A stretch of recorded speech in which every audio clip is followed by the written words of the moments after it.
Thank you. So good afternoon and welcome everyone. I'm Mayor Schulman with the Hartford Foundation's Nonprofit Support Program, and I want to welcome you all to today's session on making the most of your consulting engagements. Special thanks as always to my fabulous NSP colleagues, Betsy Johnson and Monica Kelly, for all of their behind the scenes assistance and great teamwork in planning for and managing the logistics for today's session. And since it's a question that always comes up, we will be sharing the session recording as well as the slides with all of you following today's session. Betsy will be posting the survey for the session in the chat towards the end, and she will also be sending you the survey immediately following the session. And the survey is the only price of admission. We really do value your feedback and take your comments seriously. So please just take a couple of minutes and finish that survey as you leave the session. We also want today's session to be valuable to all of you, so we encourage you to engage and to enter any questions you have in the chat at any point during the session. And I think you'll get a lot more out of it if you do engage and make it more interactive. Our presenter, Frank, will also be sticking around immediately following the session for what we like to call after class time. So if there are questions that we can't get to during the session, you'll have another more intimate opportunity right after we end to ask any lingering questions that you might have.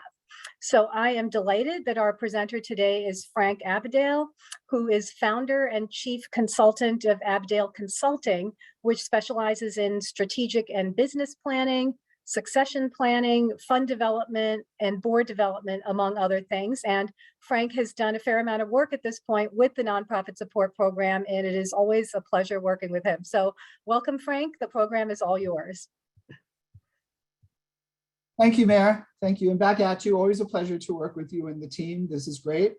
I'm not going to go through the whole bio, but we're talking today about getting the most from your consulting engagements. And I just want to mention that I am a consultant, but I've also worked with consultants in my capacity as an executive director and as a board member, and earlier on as a program person. So I've seen what experience can be with a consultant from a number of points of view. And we'll be talking a lot of that today. So before we jump in for your participation today, we're going to keep everybody muted. We're asking you to submit questions in the chat. We will have a dedicated Q&A period at the end, and I will be staying on, as Mayor said, afterwards to continue to answer any questions we may not get to during the course of the session. We are recording this, and you'll have access to the recording as well as a copy of the slides. So before we go any further, I just want to check in and make sure that we're not assuming that everybody knows how to use Zoom and is familiar with things like the chat, or it has the capacity to participate in this way. So if there's any challenges with this or any questions about it, you could put those in the chat and we'll see what we can do to explain this or make it a little easier. But you should, at the top or the bottom of your screen, have a bar that says mute, stop video, participants, chat, and you can just click on the chat to contribute something there or to read what's in there. So if it's okay, we're going to move straight ahead.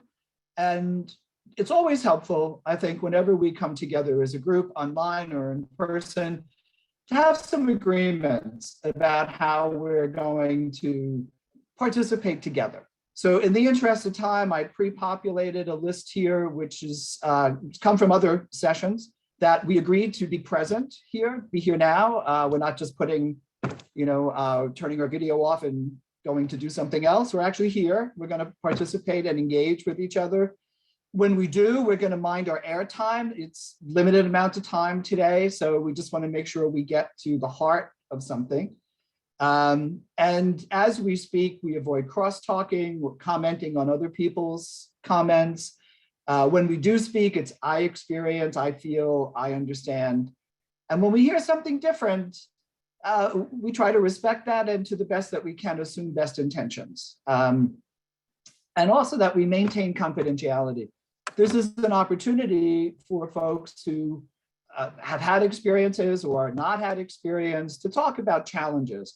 And it's safer to know that you can share what's going on with you or your organization in a place where everybody agrees to maintain confidentiality about what you hear here today. Is there anything else that would make this a safe and comfortable space in which to engage? We're always open to modifying this list of agreements. So any extra thoughts you'd like, you can pop them in the chat. Just give folks a moment if there are any. Okay, well, hearing none, let's move on. Let's talk about what do we want to do today? Why are we here? We want to talk about best practices for managing consultant engagements. We want to talk about tools and techniques for maximizing those engagements. We're going to talk about when to work with them, how to choose the right one. We're going to touch on legal and ethical considerations. I just want to be clear, and I'll mention this again, that we're not providing legal advice today. We're not providing professional HR advice today. And we're not providing professional DEI information today. We're providing an overview of what it's like to work with consultants. And if you do need legal advice or HR advice, there are resources we'll be sharing that may direct you to the appropriate resource for that. We also want to tap into the collective wisdom that's here. We want to assume that I'm not the only person who knows what it's like to work with a consultant. We're going to be asking you to share with us what your experience has been and what you've learned from it. Whether it was a good experience or a bad experience, what did you learn? More to come on that. And we're going to talk about resources. So as we mentioned, you get the recording of this, you'll get the slide deck. But as we go through this and questions come up, if you would like to have a referral to, let's say, pro bono partnership for legal advice for nonprofits, or we mention a certain tool and you'd like to see a sample of that or a template, we'll be sharing that. And we'll also be talking a lot about the nonprofit support programs consultant directory, which has a huge number of tools in it. I work with a fair number of organizations that do capacity building and foundations that do work with their grantees. And I have to say that the resources available in the consultant directory are stellar and far beyond anything I've seen with any other foundation. So use them. So let's hear from you. Let's use the chat and take a couple of minutes just to think about, or a minute, not too long, what brought you here today? What would you like to take home? Let's put that in the chat. Let's give folks a moment to populate that. We'll check in just a moment. And maybe this is a time where you can maybe just sit up straight, take a deep breath, be here. It's not often during the course of our day that we get an opportunity to be reflective. So just take a moment. Let's see what folks are saying in the chat. Evaluation tools for year-end performance, like a performance review, that would be HR, but we can certainly offer referrals to that. Working with subcontractors or evaluating consultants, absolutely. We're going to talk a lot about, not a lot, we're going to talk about RFPs, certainly. How to develop them, how to use them, how to make them an effective tool. Accountability, yes, we're going to talk a lot about managing the consultant relationship. And we actually have a dedicated segment that focuses on managing the consultant relationship. But really, everything we go through today is an aspect of managing the relationship, understanding how to engage and how to manage. 360 look at what are the components that should exist. We'll look at that. That may vary a bit based on the kind of consulting. Catch a fire, that would be interesting to learn more about. Transitioning consultants. I'm not sure if you're transitioning from one project to another, transitioning them from consultant to staff, but that could pop up in the Q&A. We're definitely all of this is looking at best practices. What am I missing? Well, when we get to the RFP, you'll find out. Maybe nothing, maybe a lot, but we don't know yet, but we'll know soon. You would use them for a train the trainer. That's great. Staff time, great point, John. Requested by consultants during the engagement. We're going to talk about making sure you have enough time to engage appropriately and successfully with a consultant. Okay, so a lot of good stuff here, and I don't think there's anything here that we're not going to cover except specifically year-end performance evaluations. But we can certainly direct you to resources for that. And we may actually touch on staff participation or staff management of consultants and how that part of their performance could be evaluated. Frank, we'll see more. There was just a interesting comment where someone suggested that if there are consultants in the room, that if they make a comment or ask a question, it might be helpful if they could sort of identify themselves as consultants. Oh, great. Okay. Yeah. And any fellow consultants out there, welcome. Always happy to have colleagues on the call. Okay. So let's move on. Let's talk about defining our terms first before we jump in too far. Let's talk about, what is a consultant? One of my sort of go-to folks on consulting is Peter Block's book on flawless consulting. And according to Peter, anytime that you give advice to someone who's in a position to make the choice, you're consulting. So what do consultants do? They bring specialized knowledge, skills.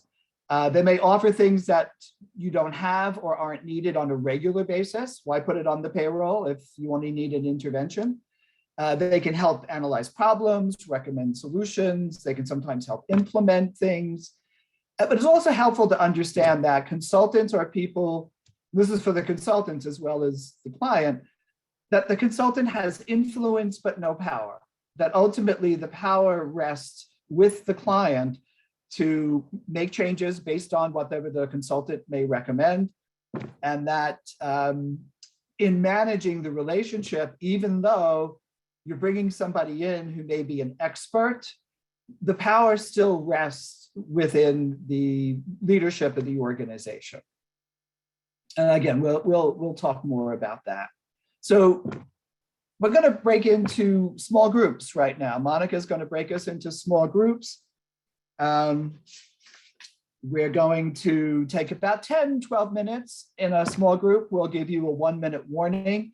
And we want you to share with each other either your best experience or your worst experience, which is sometimes more interesting. But what did you learn? What did you learn from working with a consultant that was helpful for you or is helpful for you as you go forward and continue to work with consultants? And then when we come back, we're going to ask you to share that experience with the rest of the group. So are we ready to go?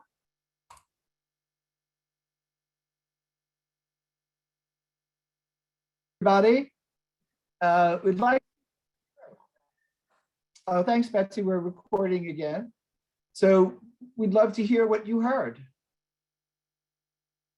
So folks, anyone like to unmute and jump in? I'll jump in. I'm Erika. I'm with Our Farm. Hi, and Erika. Our group. We talked about some of those good resources that we have, like Catch a Fire and Pro Bono. We talked about some of the worst. I came up with the first one is I had a consultant show up one day with a brand new laptop, a Surface, when they first came out, who had never turned it on, but her presentation was on it. And I never turned it on, and it doesn't connect to a typical projector at the time. So that's kind of the worst, is when consultants show up and they're really not prepared. Some of the best, and at the same time, she pulled out some really great information once we got her started, but that was stressful. And we talked about how sometimes when a consultant comes in, how we have to do, we are adding more to-dos to our plate. We have to do more to prepare for them and help them get the information they need. And as nonprofits, that is sometimes really hard. Our to-do list is already way above our head. And to add something else to it leads to frustration and also transfers that to your consultant organization relationship. And so we have to get ourselves in the right mind frame to be able to get that, to get those things done. So in the long term and strategically, we have the results that we are looking for. And Right. then That's a great point, because for the, but Erika, I'm gonna just, in the interest of time, I'm gonna Sure. jump to somebody else. We can come back to that, if that's okay. But the point you make about being prepared for a consultant, and it works both sides. You know, as a consultant, you walk into a project, and if the client's not ready to work with you, how can I possibly function here and succeed? Eric, you have your hand up. Yes, and it's an Well, honor after you, Erika. But I wanted to share on the other side of things an excellent consultant experience that we had with the late great Simone Joyaux, who many of you know. Both Simone and her husband Tom Ahern did some consulting work with the Connecticut Forest and Park Association several years ago. And I would say that the work that they did was transformational.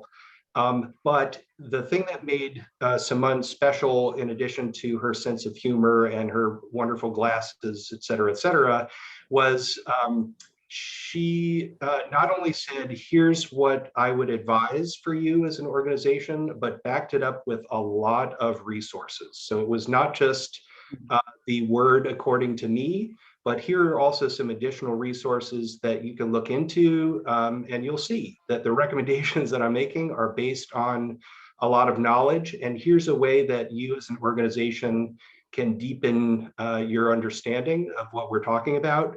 The other thing that I would just add is she looked at the consultancy as we did, as the beginning of a partnership rather than just a transaction. So actually for several years after we worked together, consultant to organization, we were in touch and we were bouncing things off of each other, and she was sharing additional resources. So I think, I haven't yet found another relationship with a consultant that has gotten to that point, but that's what we aspire to.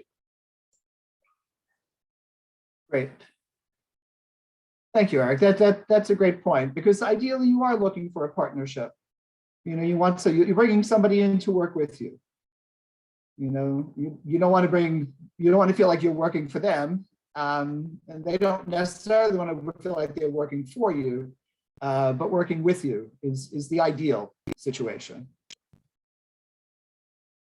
Also, looking at that value add, that's something from the consulting side you're always looking for. We're going to talk about scope creep a little later on, but it's always a balance somewhat between scope creep in a project, but also bringing a value add. So backing up your recommendations with resources is a great way to do that. Who else? Would someone else like to share?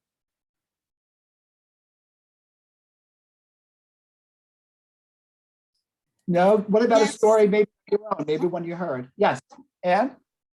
Yes, in our group, we had discussions around taking the opportunity to vet people and if you're already looking within a particular category of individuals that you may have worked with before who now become potential consultants, you can use that to gauge trust and their ability to serve your objective. And that if you don't have that, seeking references and following up with them to find those individuals who have demonstrated trust and integrity with others. Mm-hmm. That's a great point. And actually, we're going to talk later. We're going to talk more about that. about how to find a consultant and how to engage with them. Well, that's a great point about you start with your immediate universe and then you go to an extended universe, but you're always looking for that trust and integrity. It's critical. Frank, could I just tack on to Anne's point for a second? Sure, please. Yeah. I thought Anne made me think of something that I think sometimes an organization has worked with a consultant on a certain type of project. Now they want to do a different type of project and they have a relationship with that consultant. So the inclination is I'm comfortable with them, I want to work with them. But I think to Anne's point, you still want to sort of do your due diligence to make sure that consultant is the right fit for this different project, because that may not be the case, or it may be. So just wanted to mention that. Right. Right. No, that's a great point, because sometimes you're bringing a consultant in, especially if you've never worked with this person before. It's almost like bringing a stranger into your home. And once you get familiar with that person and you're comfortable with them, the prospect of bringing yet another stranger in could be daunting. So there's a tendency to want to just stay with what's familiar and continue. James, you have your hand up. Yeah, I just a comment. We were mostly talking about our positive experiences with consultants in our group, but Eric mentioned Simone, who was one of my examples as well. And one of the things that struck me as I was just listening to the past few comments is that the successful relationships that we've had, the successful consultancy that we've had, is when we have been willing to accept their advice and move, in some cases, rather far outside of our comfort zone. So it's one thing to bring in a consultant and hear what they have to say and so on and so forth. And one of the other participants talked about the problem with jargon, which is the one negative I would agree with.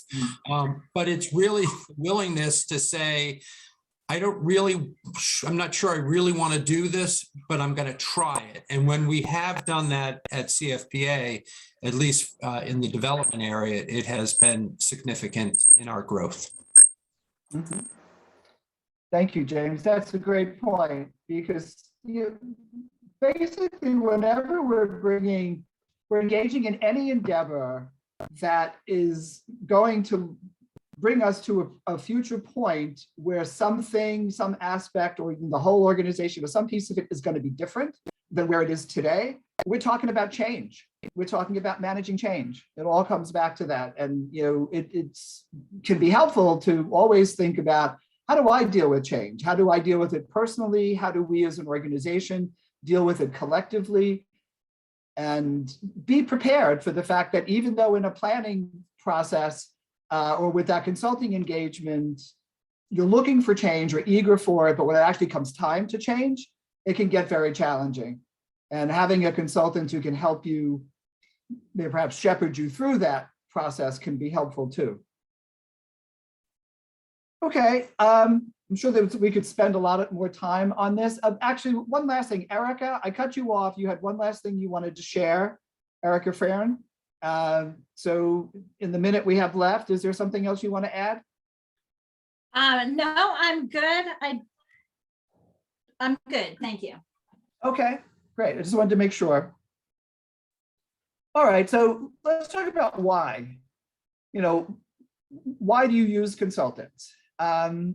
We've already talked about this a bit. They bring specialized knowledge. They have expertise that may not be available to you on your board and from your staff. They help solve problems. This is critical. I think that bringing that neutral outside perspective to a situation, having somebody from the outside who's going to ask questions that may test your assumptions or test generally held beliefs, can really spark conversation and introspection and ultimately change. They can provide validation. One of the reasons I'm a consultant is years ago, I had a job at a nonprofit. I spent, I don't know how much time developing an internal report about what I thought needed to change or how systems that were not working or were soon to be outdated. And it just sort of died. They brought in a consultant who basically prepared a report for them that was mine. He'd actually seen mine in the process. And a lot of it was just copy pasted. And I thought, wait a minute, I'm getting the salary and he's getting the big bucks. So, but that experience of having somebody from outside validated, for me, at least what I was seeing within the organization. And sometimes you need that outside perspective in order to sway others or encourage others to see things in a different way or provide yourself with some validation. I also learned later on that the big bucks don't come every day. The big bucks come once in a while. So just because you make the big bucks one day doesn't mean you're going to make it tomorrow. But they also increase capacity in any number of ways. So it could be a roadmap for the future. It can guide you through any kind of transition. That could be growth, reduction, merger, leadership transitions. They can help you develop your board, raise money, manage it, develop marketing and communication strategies. They can train and support your staff, any number of ways that they might be able to do it. So we want to do our first poll, and we want to ask you, how have you used consultants? Some areas might be board development, finance, fund development, HR, outcomes evaluation, strategic planning, succession planning. Anything else? How would you use consultants? And you can pick more than one, right, Frank? I believe so.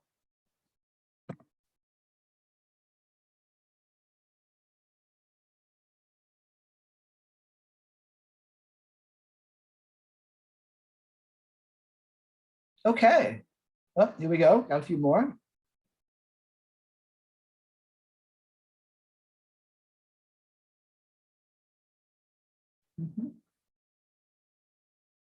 Wow, that's interesting. More for strategic planning than some others, but board development, outcome measurement, fund development, finance, maybe a little less, but that's very specific, very, very targeted kind of field. And succession planning. Very interesting. Okay, so we're going to refer to these kinds of engagements, maybe for examples as we go forward. This is very helpful. So thank you.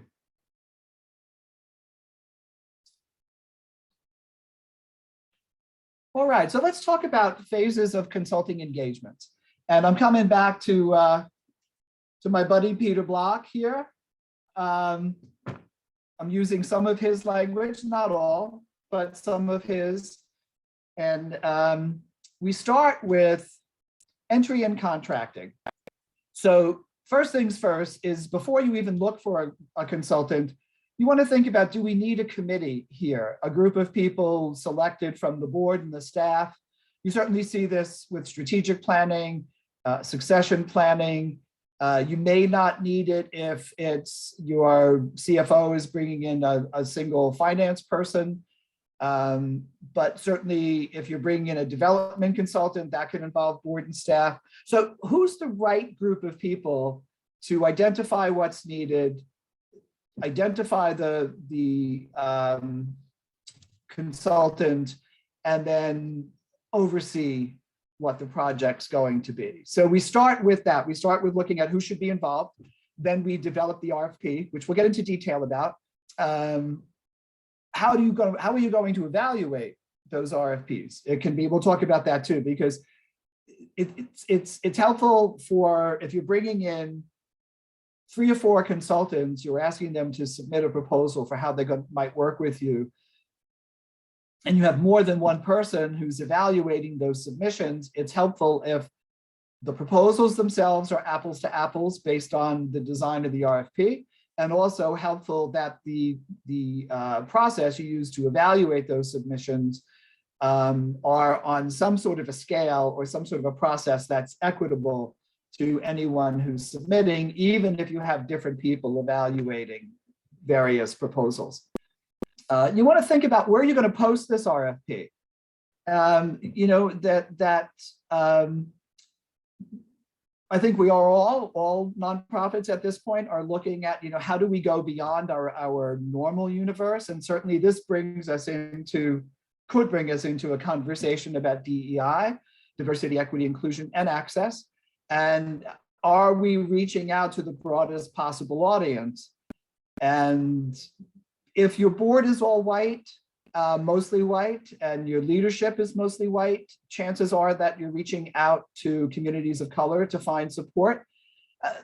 Maybe, maybe not, but I think if you are in that position where, you know, well, we'd like to bring in some diversity, but we don't think there's anybody in, I run this in smaller communities. Oh, well, we don't have enough people here, or anyway, a lot of conversations that really are reflective of finding ourselves in the sort of fog of white supremacy or white privilege. So thinking beyond our boxes is important and ultimately beneficial. After you've put this out there, you've gotten your proposals, you've evaluated them, maybe you've narrowed it down to one or two, you want to do an interview with them, and then you go into contract. And we're going to talk about contracts in a little bit, because when I do a training for people on how to set up and run a consulting practice, I make the whole room chant, I will not work without a contract. I will not work without a contract. And I would encourage you on the client side to have the same mantra. It's never a problem until it's a problem. Always have it in writing. And even if there's, in the course of an engagement, a sidebar conversation in a hallway or over lunch or whatever, I always want to follow up with an email, at least, that documents that conversation. So any conversation with a consultant about any aspect of the project is documented in writing. So after we've got the contract, we want the consultant on their own or with staff in partnership to develop a work plan. And we're going to talk about that in a second. We have a sample to share. You want to anticipate that you're going to be paying some time for the consultant's discovery. Now, a consultant comes into your organization to develop a proposal. Maybe they've looked at your website, they've read the RFP that has a rationale or some background on your organization. I look at a board of directors, I go to LinkedIn. I try to gather as much information as I can to write an informed proposal, but a deep dive into the finances and the bylaws and the whatever else I need in order to be fully informed about the project I'm working on is time that the consultant is compensated for. This is different than a learning curve. And the distinction here is that if you're small, this happens with small organizations with not big budgets, or maybe you have an intern or somebody you want to bring along, they may need to learn how to do something in order to be able to consult with you. That's their job to learn. It's not your job to pay for them for that learning. Best example I have is I had somebody who was trying to do a career change.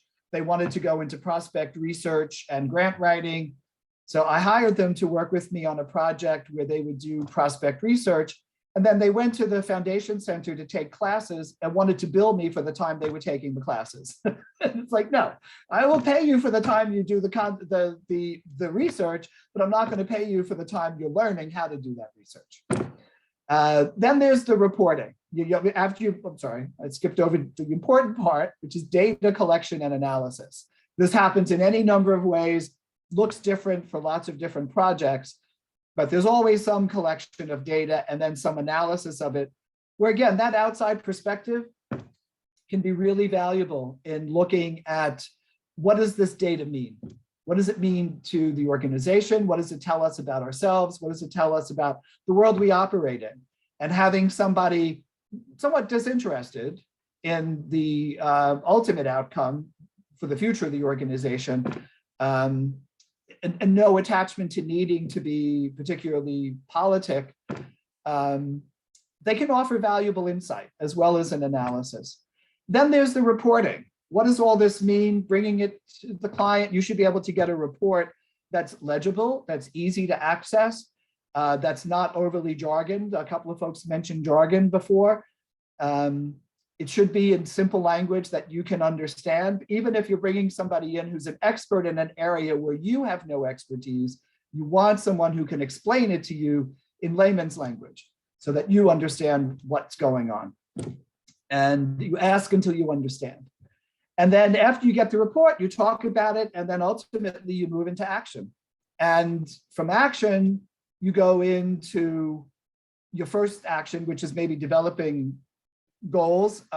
This would be true in strategic planning, but also in fund development work and other areas where you want to develop some goals that would indicate a successful outcome of the engagement. From those goals, you want to develop some strategies and some tactics for how you're going to get from here to there. Along the way, you want to be able to look at progress and say, how are we doing? What are our benchmarks here? And then when it comes to implementation, sometimes the consultant can help you with that, but sometimes I've seen this in strategic planning, where the client gets so comfortable with you and with the plan that they want you to write the plan and they want you to be responsible for implementation, whereas it's not your plan unless you write it. The consultant can write it for you, and very often, after you have your strategic plan in place, it goes to staff or some board members for implementation, which is why it's important that if you have people who you know are going to be responsible for implementing whatever the project is, that they have some voice and some participation in the design of the project. Because you can spend a lot of time and energy on a project and then hand it off to staff who look at it and say, this isn't going to work, because of X, Y, Z. So having those people in the earlier on can be really helpful and very helpful for the consultant. And then finally, the end. There's the end of the engagement. There's that possible extension. Mayor was mentioning, you've got somebody who's already there. Maybe they've been with you and they've done a great job on helping you think about fund development strategy. And maybe you're thinking, we need to do our strategic plan again, or for the first time, and that person's already there. So maybe you'll ask them to help you to lead the strategic planning. But are they the best person for that? This is, I think, what Ann was saying earlier. And when the engagement's over, sometimes, from a consultant side, you may want to get a chance to debrief with the client to get some feedback. How did it go? Might I've done something differently? What was the best and worst of this experience? But that's whether you want to engage in that or not is optional for you on the client side. But you may want to offer the consultant feedback or debrief on the process to help you get a deeper understanding of how you arrived at where you are. And finally, again, in writing, the end of the engagement, you put it in writing, thank you so much, it's over and it's clear. This would be spelled out in your contract, which we'll talk about. So let's go back just for a moment to terminating. We're going to talk about this again in scope creep, but the familiarity that you have with somebody, it is just so comfortable, so tempting to just stay in that comfort place, when in fact, very often a benefit a consultant can bring to you is that they make you feel uncomfortable, and that there's a discomfort in having to look at systems or processes or behaviors or aspects of organizational culture that are just there. And somebody from the outside takes a look at it and can point things out that may not indicate ultimate success for the organization or as much success as you might have. So a couple of people were asking about the RFP. And I just want to double check on this before I move on. Any questions from anybody about these phases of the consulting engagement before we go into RFP detail?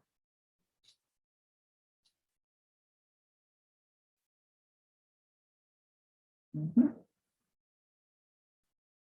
Okay, hearing none.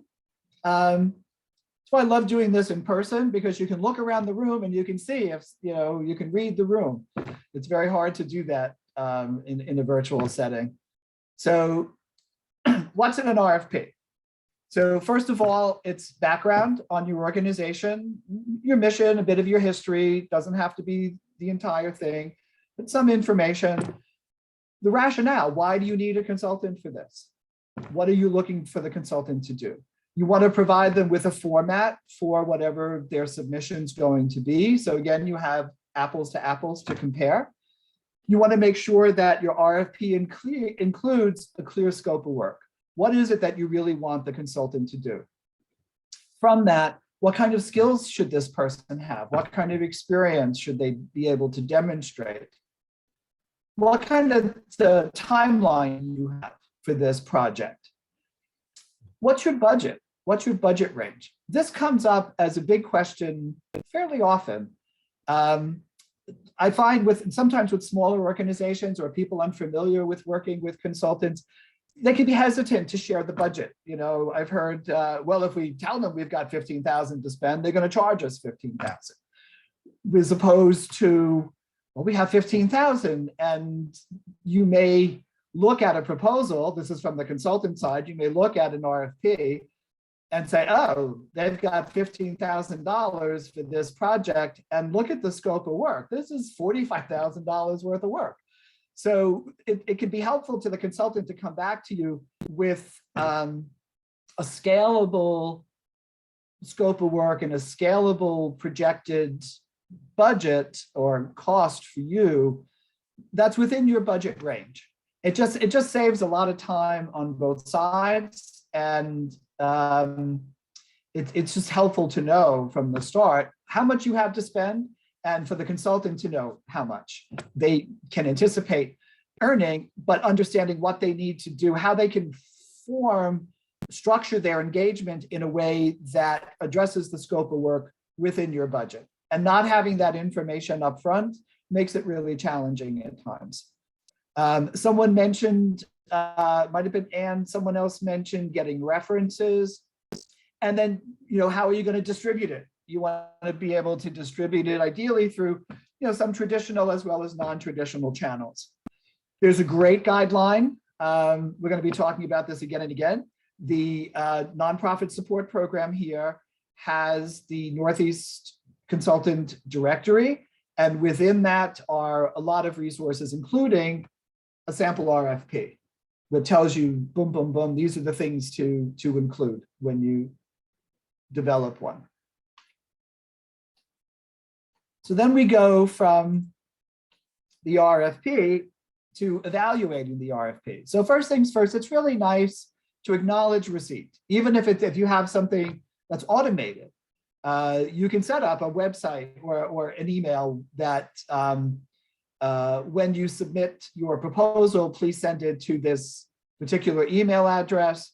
That way you can have an auto response that says, thank you for submitting, whatever your message wants to be. But you put something out there and sometimes you never hear anything.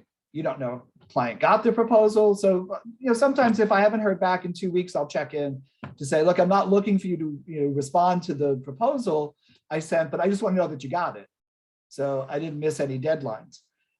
You want to be able to apply whatever scoring system you've developed for evaluating a proposal, and we can share a sample of this with you.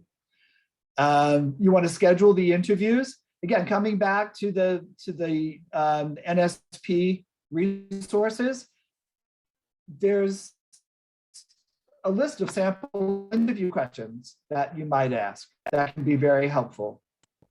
And whether you're going to accept them or not, it's up to that. Just so you understand, from the consultant side, I average about 7 to 7.5 hours of non-billable time for every project I get. So that time that is spent looking at your website, looking online, looking up board members, reach up on LinkedIn, Googling you, reading about you, whatever, in order to think about what I learned from you in the RFP, to frame a proposal and submit it. You don't always get the gig and you don't get paid for that time. So it's just nice to know whether people got it or not. And even if you don't get it, at least to be acknowledged for having submitted it. It just keeps us all, I think, in a world of civility. Okay, so we talked a little bit now about. Frank, could I interrupt just for one quick second? And just Yeah. to suggest an interim step, between when the committee identifies consultants they want to send the RFP to and actually sending out the RFP, I think a lot of nonprofits find it really helpful to reach out informally to those consultants before sending out the RFP. So you start getting kind of an early sense of, is the consultant interested in the project? Are they available according to your timeline? And you might even get a couple of thoughts and suggestions from the consultant that might inform what you put in the RFP. So I think it might be helpful sometimes to insert that intermediate step. That's a great idea. Thank you for that. Yes, it can be helpful. And just, one of the things too is that if you're putting an RFP out and it's sort of a cold call, some consultants at some points just don't respond to a cold RFP because you don't know. You don't know what's going on behind the scenes. I've certainly had the experience where it turns out the client had a consultant that they really wanted to go with, but they needed to have 3 bids. So they did an RFP, they sent it out, they got a bunch of people to spend all that time and energy writing a proposal that they knew from the beginning they weren't going to, probably not going to accept because they already had somebody in mind, but they were doing their process. So the understanding how people interact with RFPs can be really helpful. And to your point, Mayor, talking to some consultants beforehand, before distribution, they can help you as well with thinking about where might they post this to get the kind of response that they're looking for, as well as, to your point, informing you on what you might include in the RFP to start with. Right. And just one additional thought, Frank, is that sometimes I think we feel as organizations that we know we want to work with consultant X, we know them, we want to work with them. But sometimes when you do reach out and get another proposal with an open mind from another consultant, I've seen it happen where organizations change their minds. They think, oh, I thought I wanted to work with this person, but now that I see what this new consultant is offering, I'm actually going to go with them. So sometimes that happens as well when you look at someone else. Mm-hmm. And that, I think the key there is the open mind. Maintaining the willingness to be open.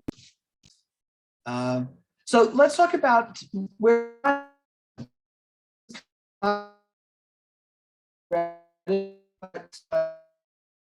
reaching out to colleagues and say, hey, we're going to be doing strategic planning, or we need someone who can come in. We need someone to do some forensic financial analysis for us. Do you have somebody that you worked with before? Can you recommend anybody? There's the New England Nonprofit Consultant Directory, which is the link here, which is at the NSP website. You might find them through management support organizations, by which I mean MSOs are maybe nonprofits themselves that exist to provide capacity building to other nonprofits. Capacity building might be their mission. Funders, it's always nice to be able to talk to a funder and not ask them for money. Funders appreciate being connected and understanding what's going on with you. So I think the rule used to be, you wanted to talk to every donor, every funder, at least 4 times a year. So, but you don't want to necessarily ask them for money every time you connect to them. So to go to a funder who has that 30,000 foot, because they're funding other groups that have the same mission or a similar mission, and say, hey, we're looking for a consultant to help us with XYZ. Do you know of any other grantees who maybe have gone through this, or any consultants you've worked with yourselves that you might suggest we reach out to or send the RFP to? Associations, professional associations, depending on the kind of consultant you need, the kind of project you're working on. You may find a professional association. And within those professional associations, there may be special interest groups. Certainly in philanthropy, you have, and in fundraising development, I know that there are a number of associations that are for development consultants who are people of color, which is a specific audience that you can reach out to if you're looking to broaden or bring a DEI lens to the work that you're doing. There's Hispanics in philanthropy. There are funders concerned about LGBT issues, et cetera. So within those associations, you can have affinity groups, you can have special interest groups. Then you have academic institutions. It, again, depends on the type of program you're looking for, the kind of consultant you're looking for, what kind of program you have.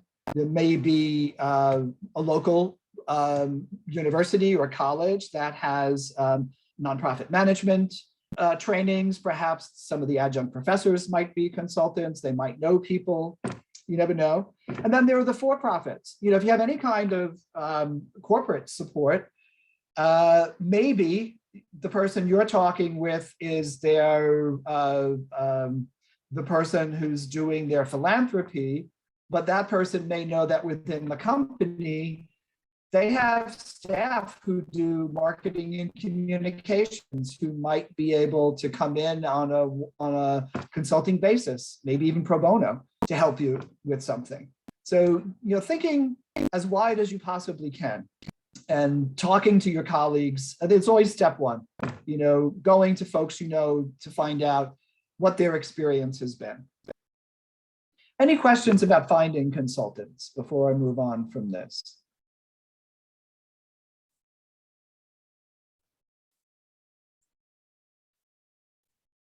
Okay. Hearing none, we'll move on. So let's hear from you. You know, we just went through a whole list of where you might have found consultants. Where did you find consultants?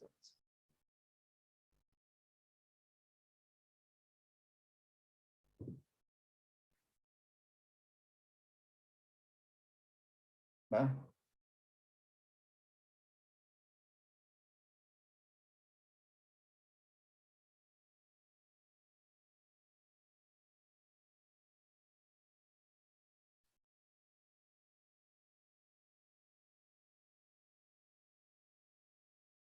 great. So it's just colleagues, staff, and board. That's terrific.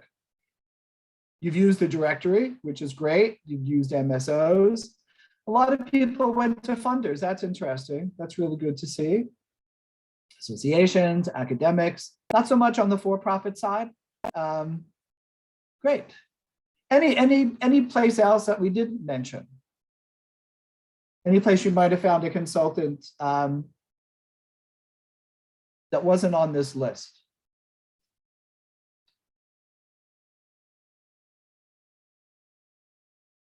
Okay. Feel free to pop in if it comes up later.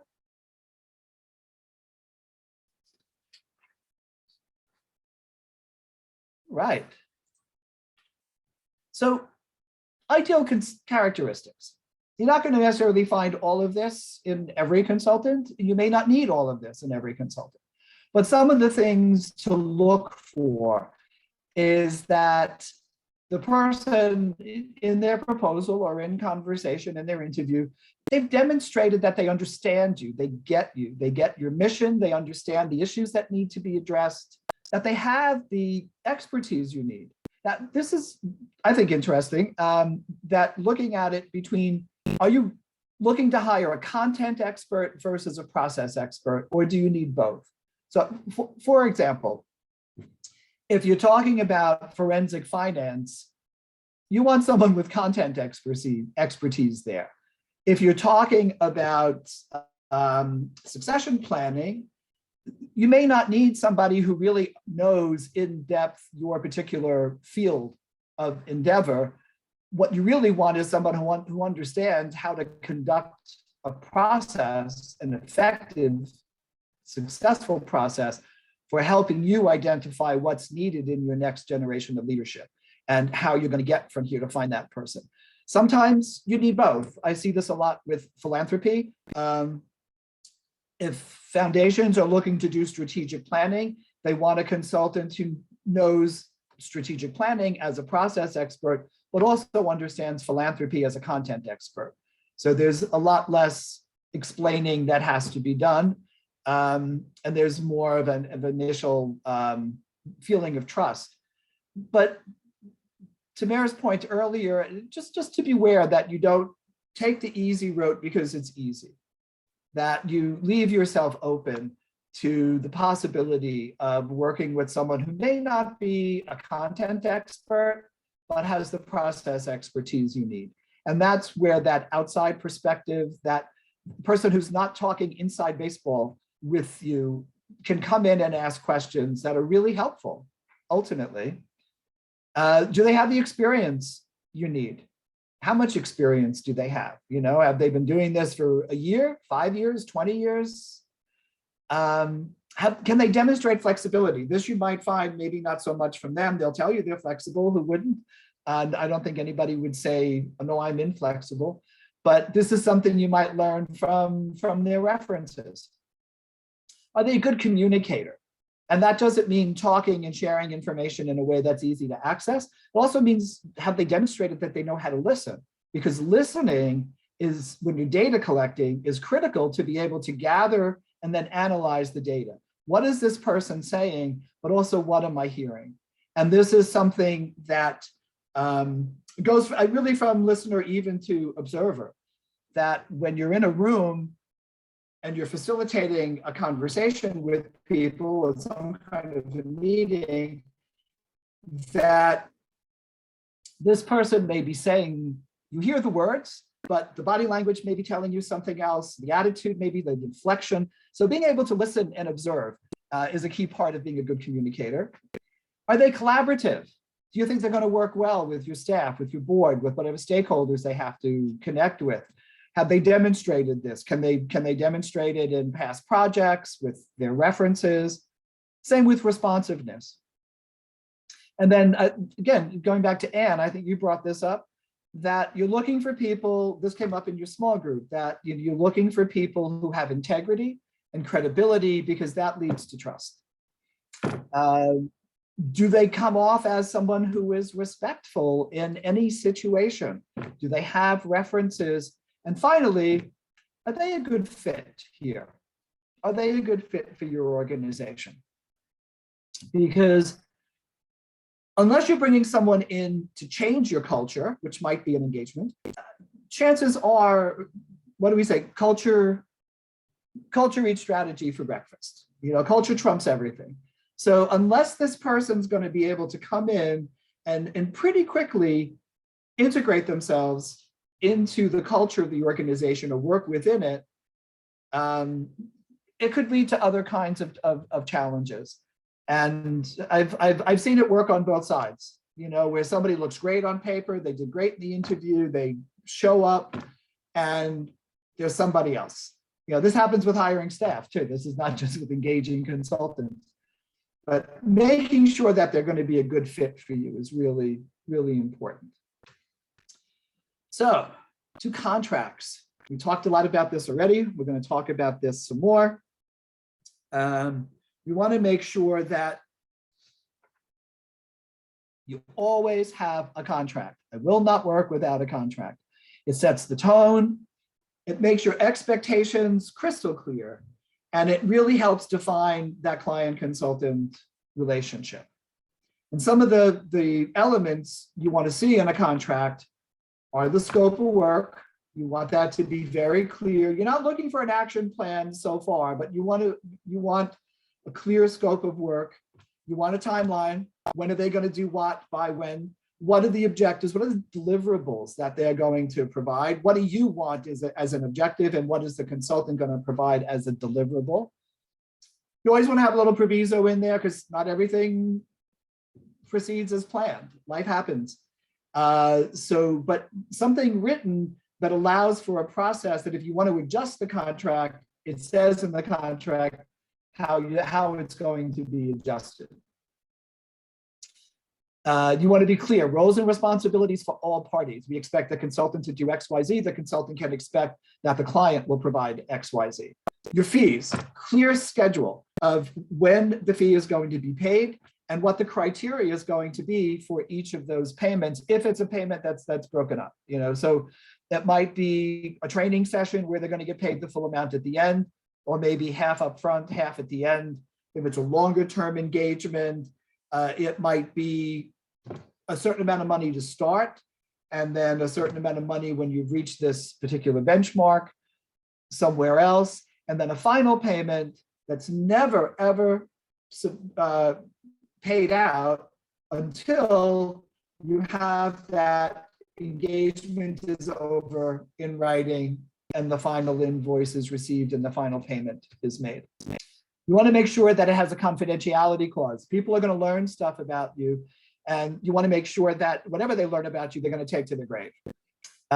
If there are any licenses or regulations involved, if you're a healthcare organization or a hospital, and or a CPA, whatever it might be, if their particular field of expertise requires them to be licensed, you want to see a copy of that. You want to make sure that that's addressed. It's an attachment. Definitely an exit strategy. Any contract I have always says we can get out of this at any time for any reason. Things happen. People, funding may get suspended. I don't know, something like a pandemic might show up, and you've got to pull the plug on any number of things. So, being able to be able to point to the contract and explain what we're going to be, using this clause as a way to disengage. It's clear why and what the rationale is. Again, if you want to arrange for a debrief after the engagement, that's something you might put in a proposal. And then attachments, right? So any licenses certainly, but if the initial proposal was one you decided on, and the outline of the scope of work in the proposal is mirrored in the contract, it can help to just have that proposal as an attachment. So if there's any question at some point, you can go back between the two documents. And again, back to the New England Consultant Directory, great resource. There's a great sample contract that you can use. When I was an executive director, I want to write my own contracts. When I'm a consultant, I want to write my own contracts. So I always want to write my own contract, but that's not always possible. So, but I would encourage you, if you're engaging a consultant, they want to send you a contract, great, but can you vet it through any, without delay? Can you have a lawyer on your board who could give it a quick read, or an attorney that who might give it a quick read, or somebody else in the field, maybe a colleague, to give it a quick read and ask them, is this similar to what you've done? Is there anything missing here? Anything I should be aware of? Don't be afraid to ask, especially if you don't know something. Don't be embarrassed by that lack of knowledge, because none of us are born knowing this stuff. We all come to it at some point or another. So any questions about contracts before we move on?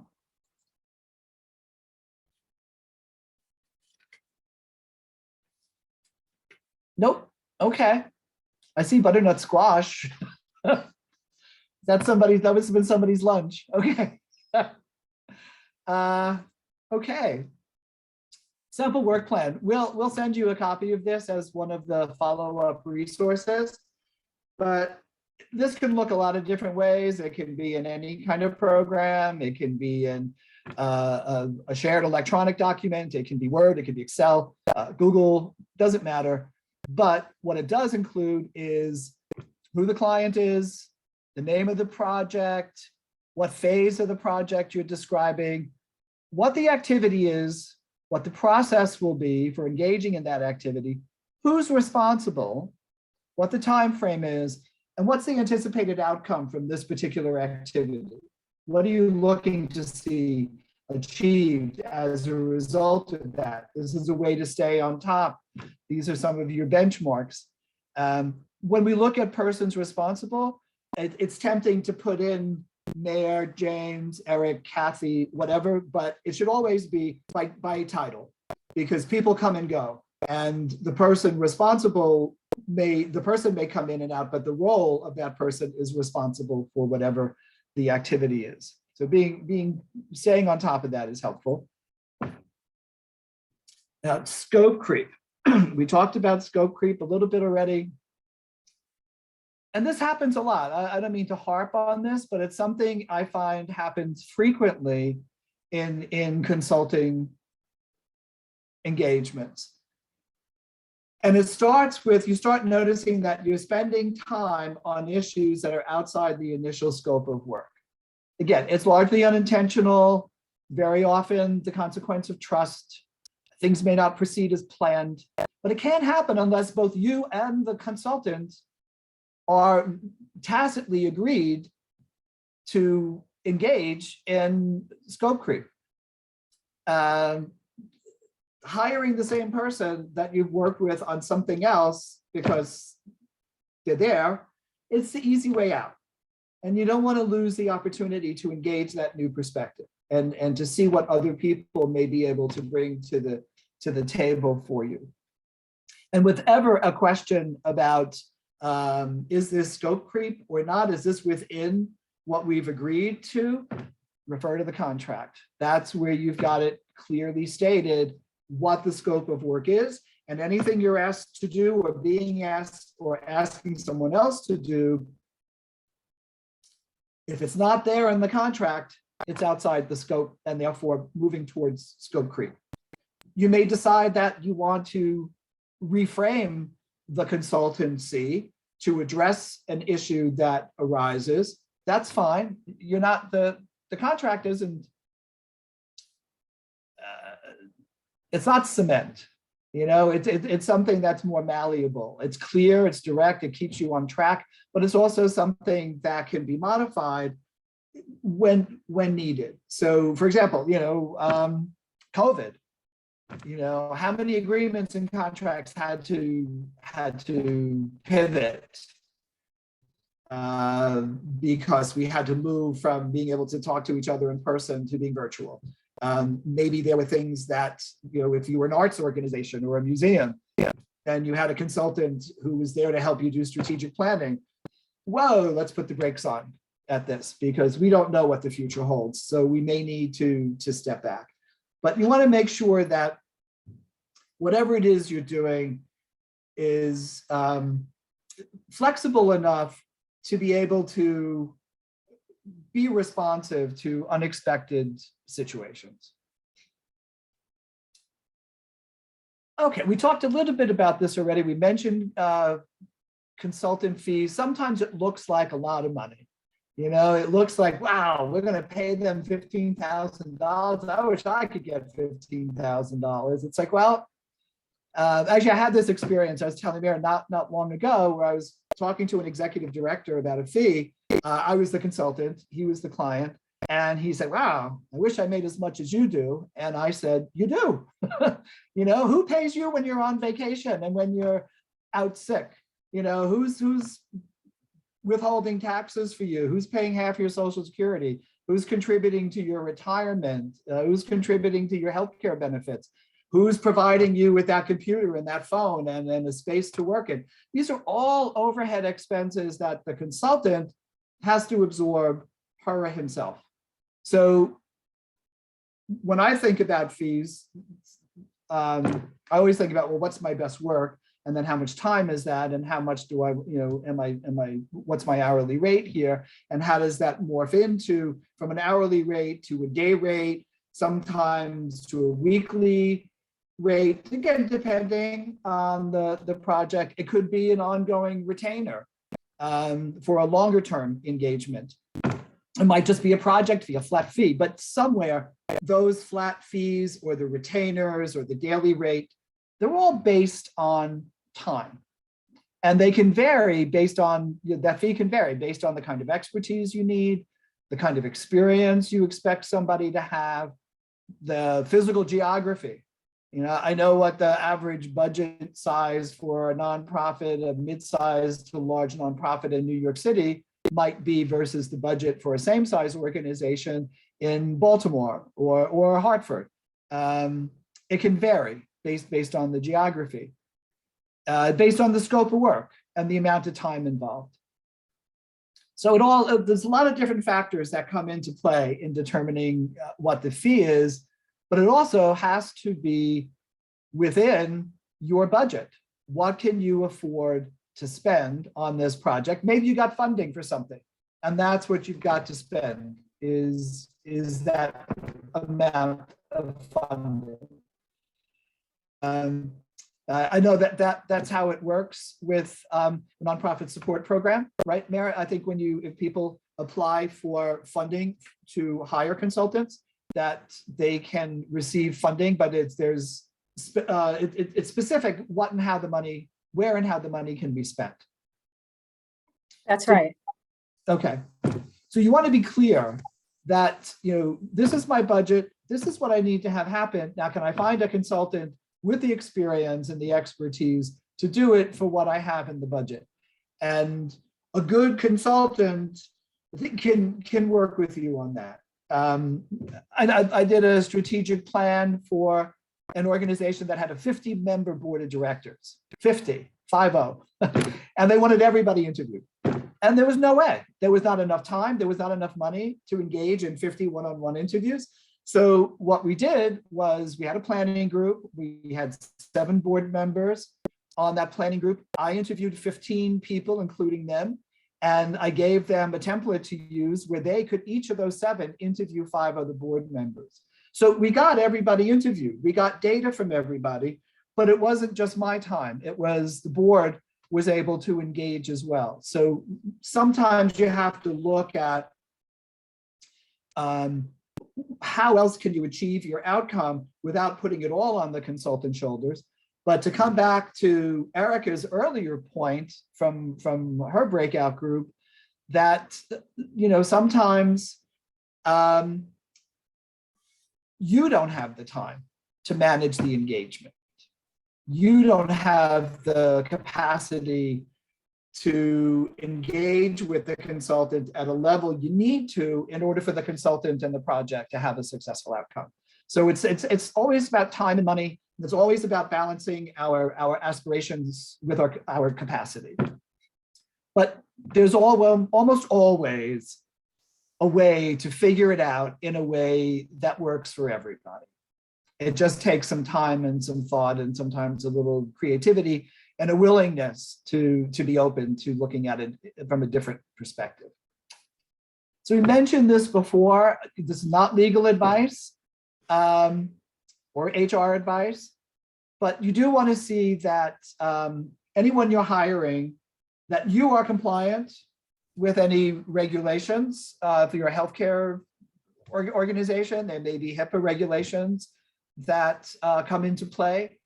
There may be, if you're hiring somebody to conduct an audit, they may need to be compliant with whatever their latest requirements are for them to conduct that kind of a practice. You're looking for someone, yourself and the consultants you bring in, to follow best practices in whatever the situation is. Telling the truth, even when it's uncomfortable. This is a two-sided conversation. It's the job, I think, of the consultant to tell you the truth of, at least my truth of what I've observed, what I've seen, what I think the data is telling you.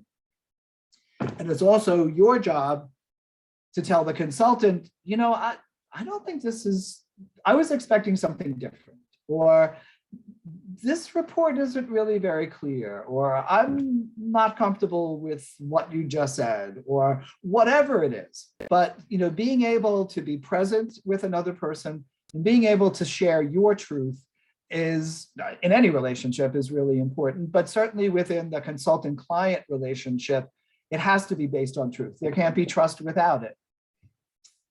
So sometimes it's that being in a place of discomfort, but that could be an opportunity to look at, well, what is this discomfort about as a step in the process to move to some other kind of consciousness about a situation.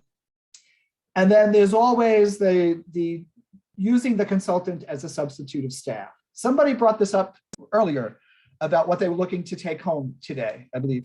What is it that there was a concern here?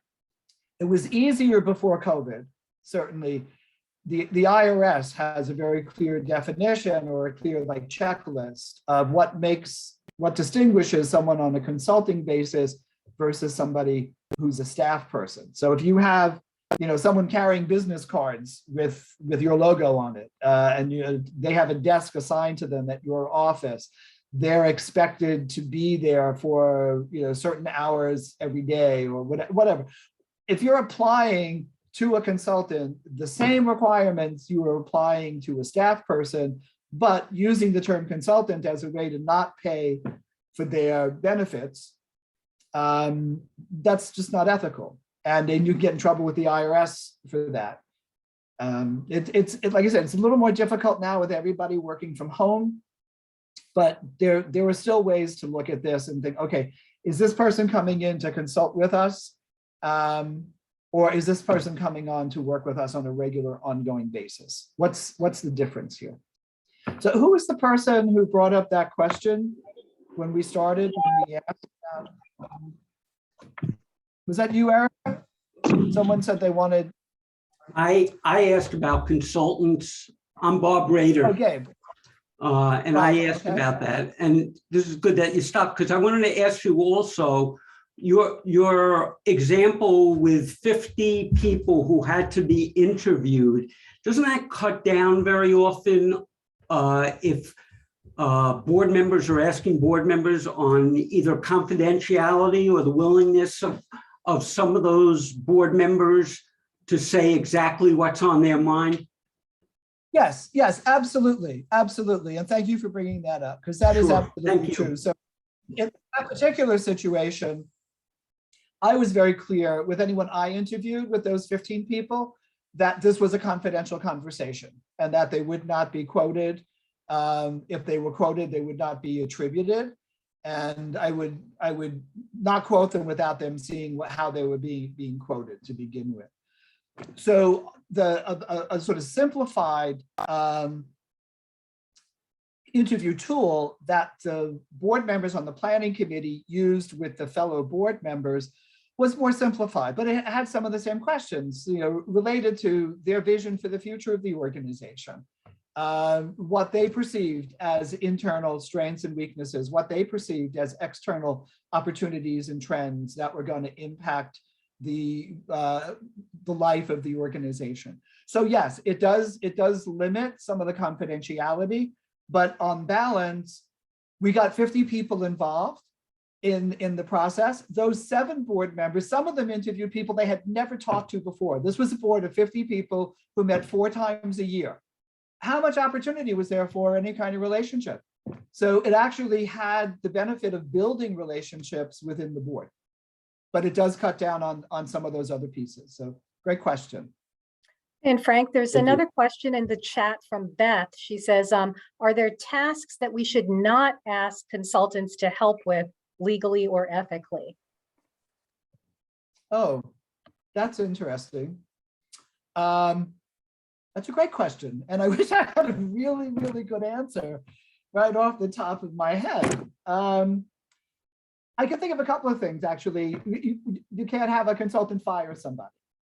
Okay. I had a client actually once who wanted me to fire her assistant, who was the executive director, wanted me to fire her assistant because the assistant had mailed out invitations before the executive director was ready to hit send on them. So in investigating what had happened, I found out that the executive director had written out cards, put them in stamped, addressed envelopes, unsealed, in the outbox. And her assistant came through, picked them up, sealed them, and mailed them out because they were in the outbox. And now here the executive director was furious because the assistant had mailed these and wanted her fired.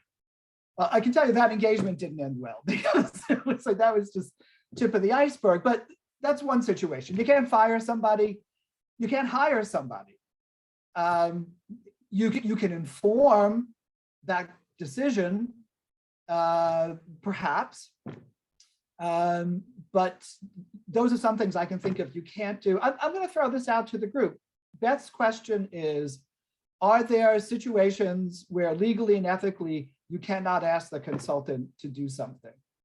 Anybody have any thoughts on that?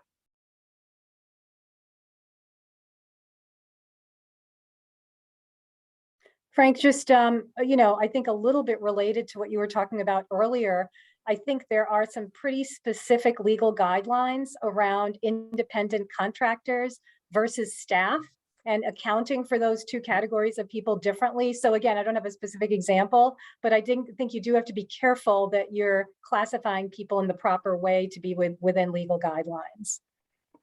Mhm. Great point. Okay, Beth, I don't know if, did that answer your question?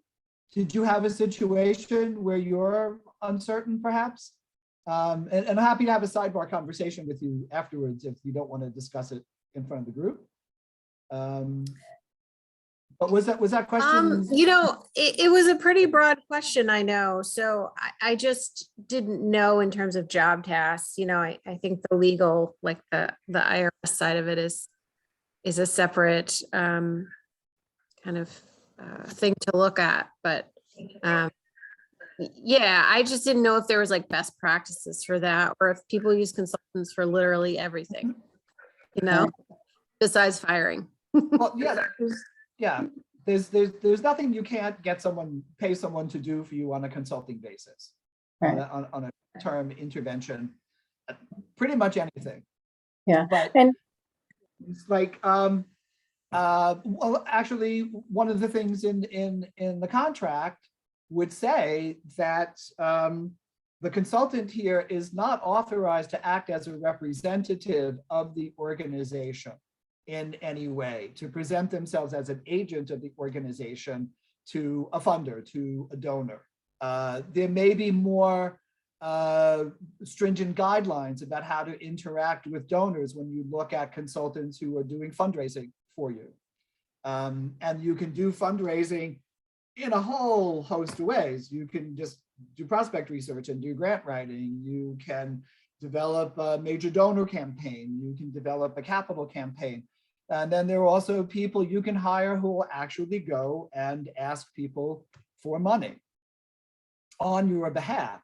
But again, that's something you would have to check with, I think, looking at things like the Association of Fundraising Professionals, who have a very, very clear and detailed code of ethics for anyone who is a member of the Association of Fundraising Professionals. And anybody who is a development director, I think, or certainly any consultant doing fundraising, is likely to be a member of that organization. So that might be something to look at. We can provide a link to that as a resource, if that would be helpful.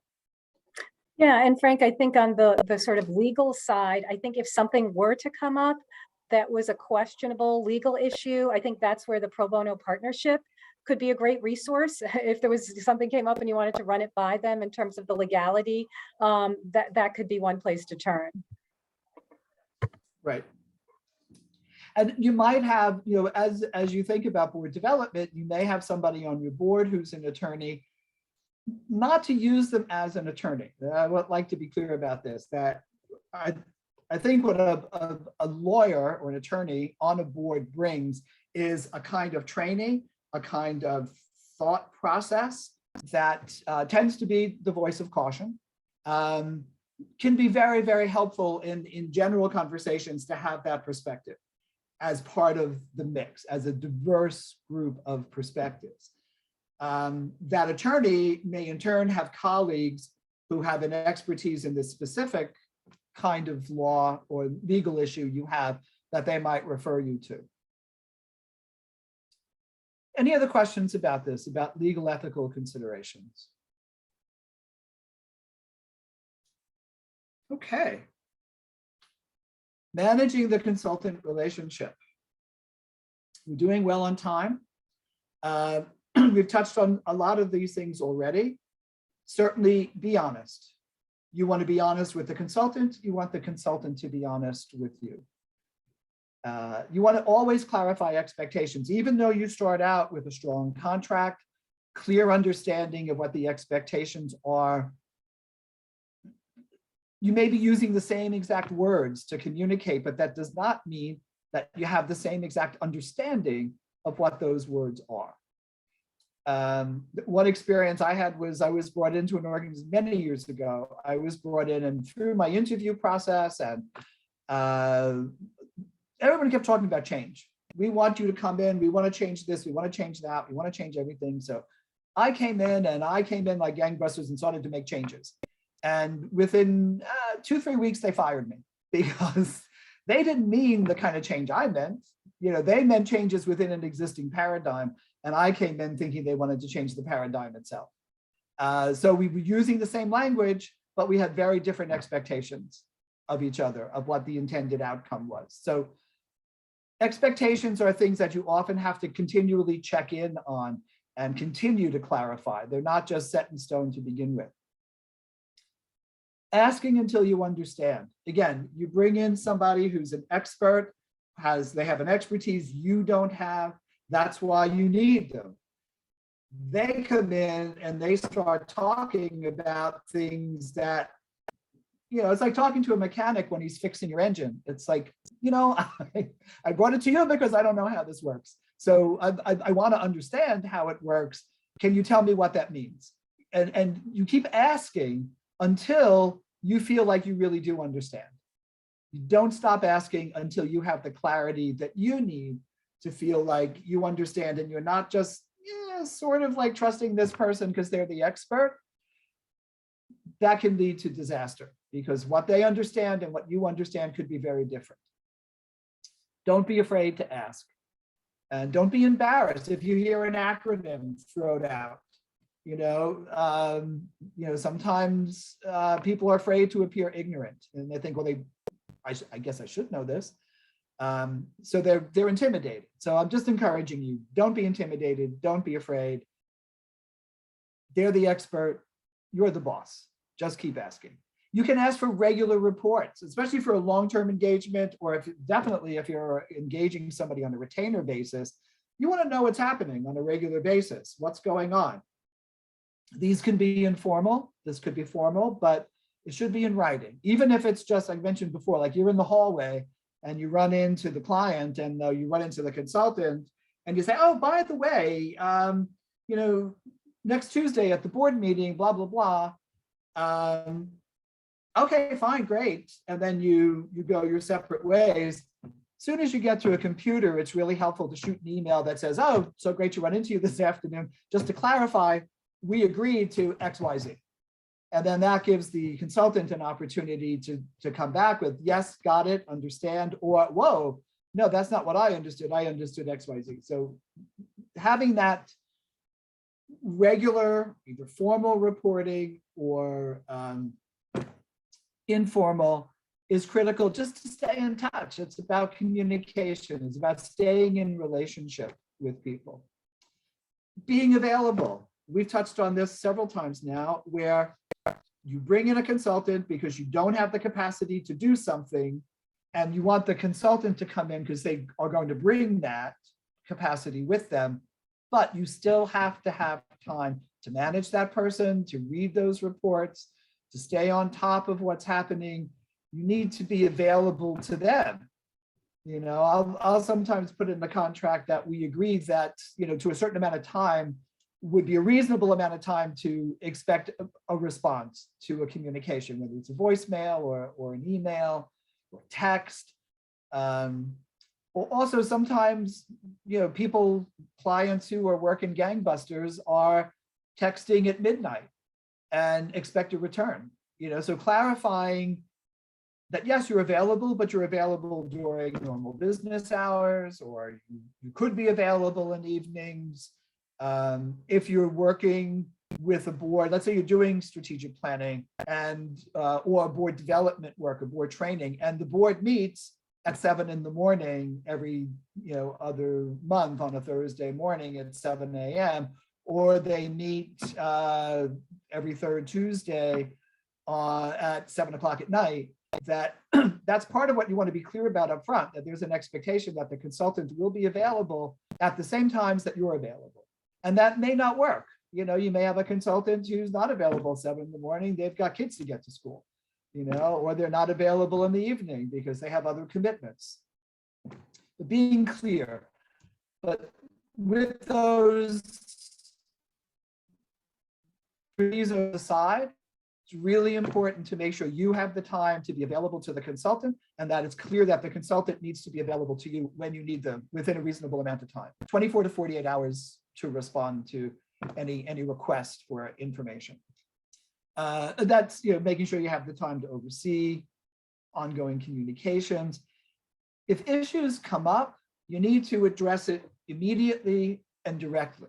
And sometimes that's not easy because the consultant may say something or do something that may throw you for a loop.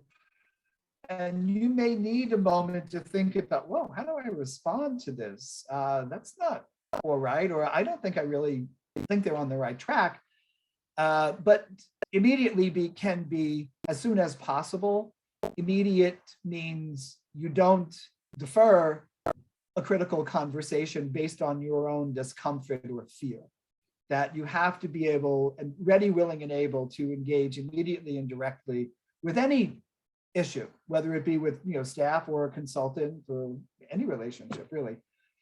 And then finally, I've said it before, but I really think it bears reinforcement, is don't be afraid. Don't be afraid of the consultant, because ultimately they're the expert and you're the boss. And never lose sight of that. You are the boss. This is your organization. This is your program. This is your responsibility. The consultants come and go. You're the person who's staying around. So you want to make sure that you are remaining on top of this. So we're coming near the end. We have about 15 minutes before we close. I see that Betsy has posted the session survey in the chat box. It'll also be sending to you following up. I also see that Eric, thank you, Eric, has put a link to the IRS in the IRS guidance in the chat. Thank you. That's great. So now we go to just general Q&A. So let's have it. Questions? You can unmute, jump in, do the raise hand function.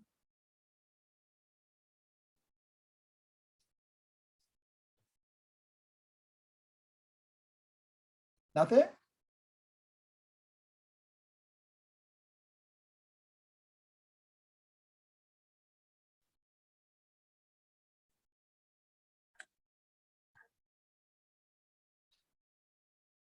Okay, you're welcome. Some folks have to sign off. Okay. Darlene, you just popped up on my screen.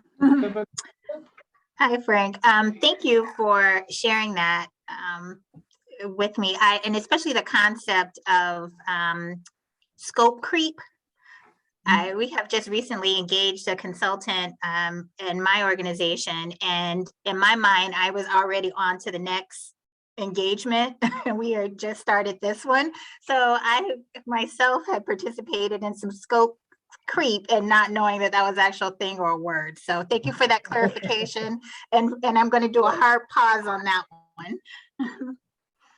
Okay. Well, it's also something that, that's your job, right? I take it this is your job, right? Yes. That to be visioning, to be thinking ahead, thinking for the future. So yeah, and it can be challenging sometimes to have to wait, and do things sequentially. But it's also something you can think about. I don't know the situation, so I don't have more.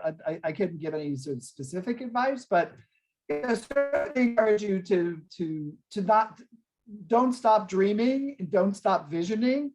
And maybe even think about keeping that, whatever that next piece is over here as you proceed with whatever this is in front of you, because it may be too soon to ask the consultant about what's next until you've had the experience of seeing what's now with them. Right.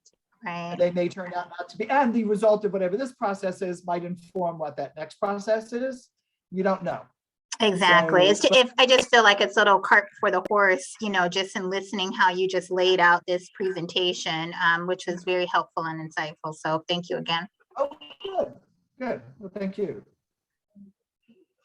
Any questions or comments from folks?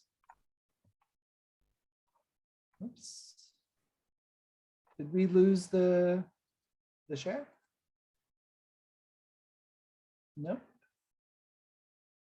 Frank, I will just quickly mention a resource that may be relevant to some folks. I don't know if folks are aware of Catch a Fire. Someone had posted that in the chat earlier, but it's basically an online skills-based volunteer matching service where skilled professionals are matched with nonprofits to help you do some of the things that you do through consultants, through paid consultants. So if that's something that you're interested in, many of you may already be re-registered through the foundation, please contact us. That is just another way of finding consulting resources that are pro bono that are available to you. And the same principles would apply in terms of vetting those consultants and managing them as Frank laid out today.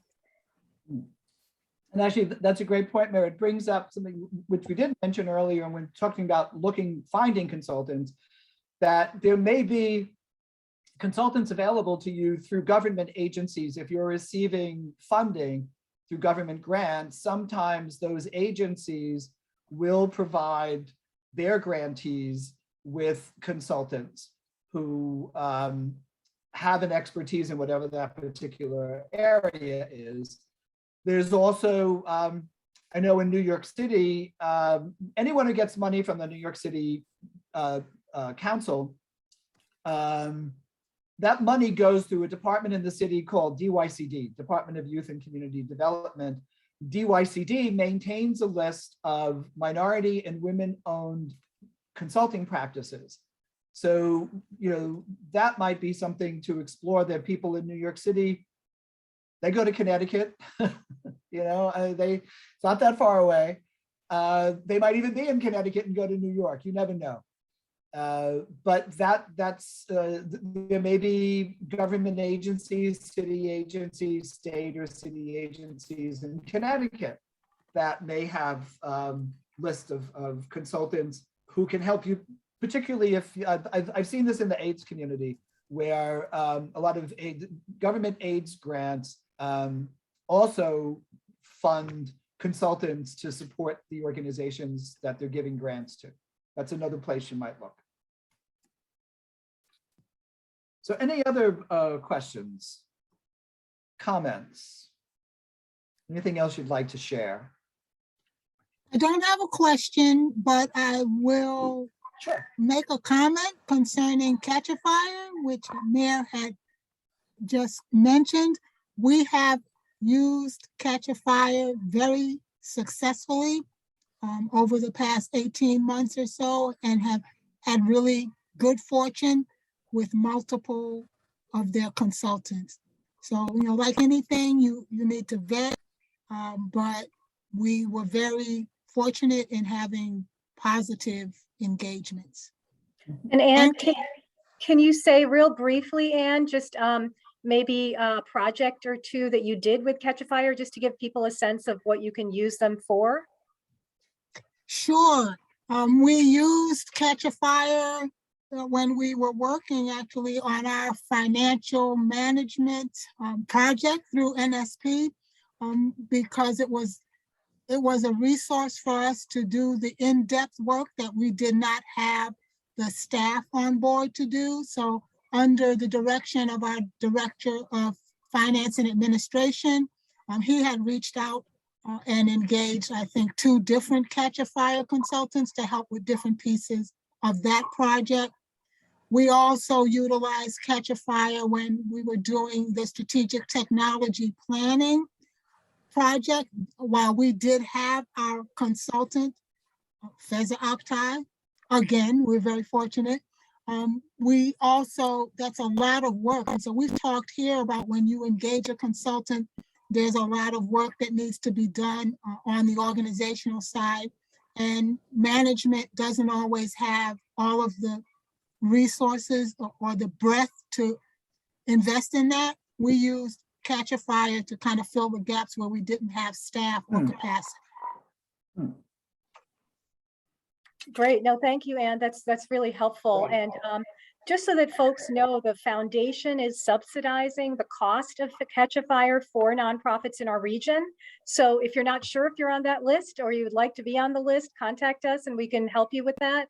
And just one other quick thing I'll mention about Catch a Fire is you can do what Anne suggested, where you can hire a consultant to work on a project with you, but you can also just do informal consultations, like a 1-hour consult with an expert on whatever topic it is you're interested in. So again, just one resource out there for you.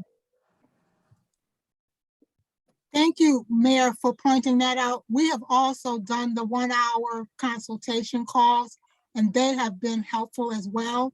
Just sometimes you need to be able to bounce something off of someone with expertise to see if you're thinking in the right way. And so that was a really helpful opportunity with Catch a Fire as well. I've used it. That's a great point, because sometimes you don't need a full-scale engagement. You just need a thought partner. You need someone to talk to. You need someone to help you think through a situation. And having a sort of kitchen cabinet of your own that you can go to is really helpful. Particularly if you're if you're running a small organization where you're the executive director, but you're also the development director, and you're the person who changes the filters on the air conditioner, and all sorts of things.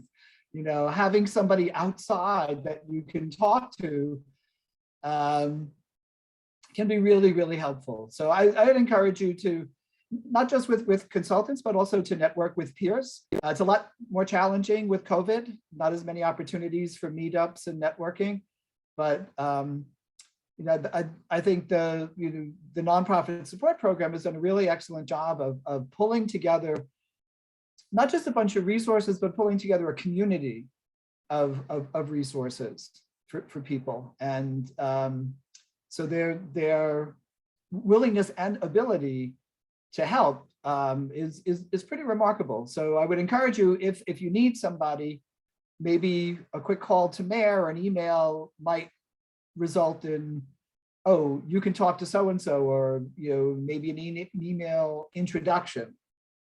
I don't mean to add more to your plate, Mayor. I'm sorry about that. But I know you're always willing to do that. So. Oh yeah, that's part of what we do. It's part of our job. So absolutely, Frank.